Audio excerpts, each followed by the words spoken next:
Congress, no Supreme Court, no Library of Congress. Finally, they have it all to themselves.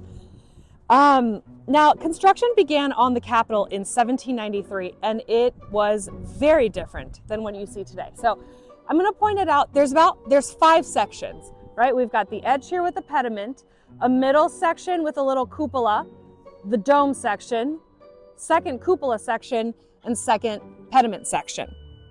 So first, when this is built, imagine there is nothing here. This is farmland. And truly it is dirt, grass, nothing else.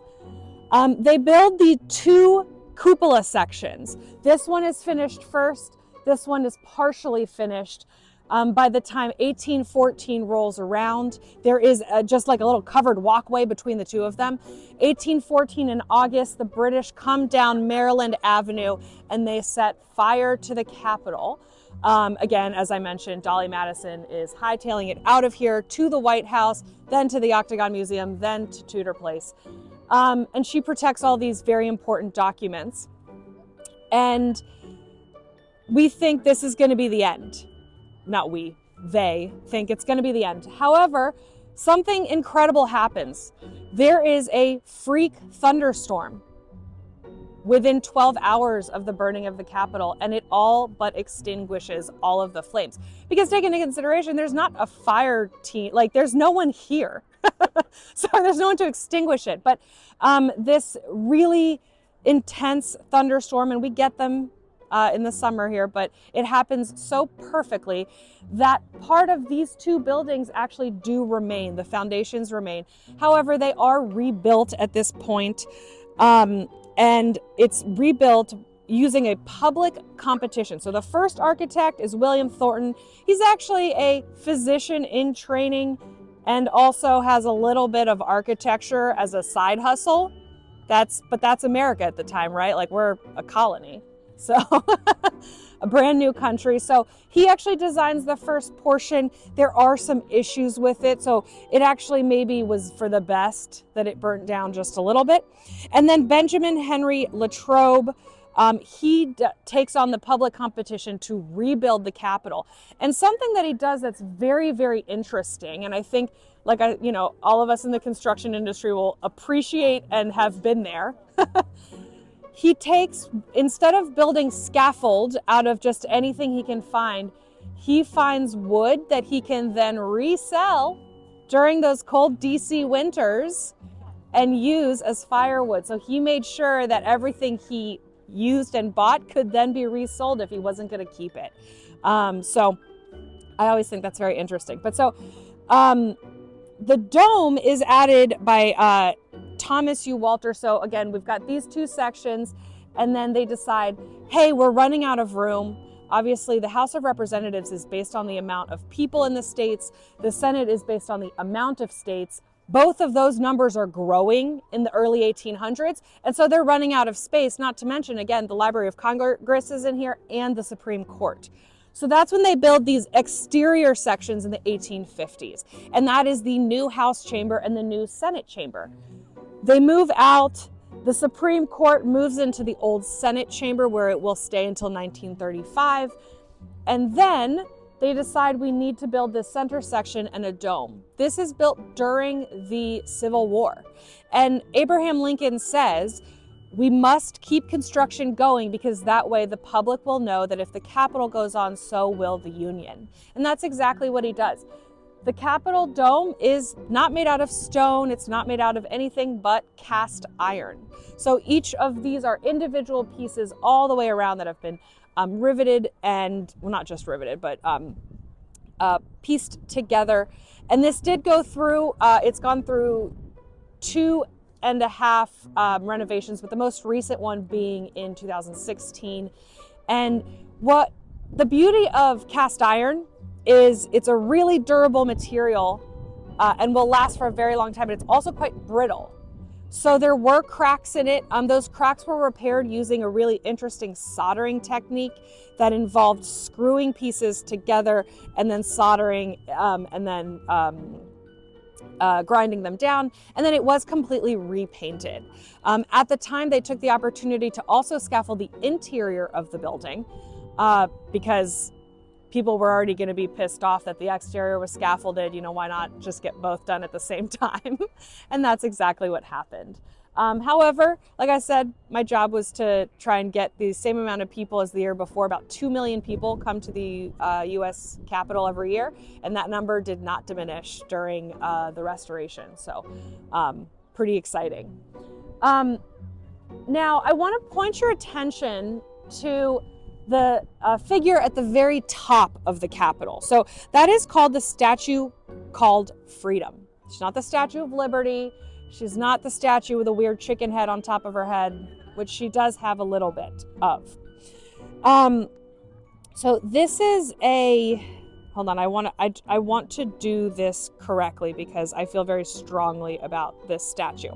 So the Statue of Freedom is 20 feet tall. She is taller than any other statue in the DC area, including the Lincoln Memorial seated. If you were to stay, he is a larger figure, but he's not standing, so she is the tallest. And she's not wearing that typical Liberty cap because that was associated with free slaves. And at the time that she is being built, slaves are not free in this nation. But she has a classical helmet and eagle feathers, a uniquely American interpretation of liberty. Now, my background is in historic preservation, and the reason I do it is for the craftspeople. I like to tell the story of the people that built these buildings because those are the people that, in my opinion, that's their legacy.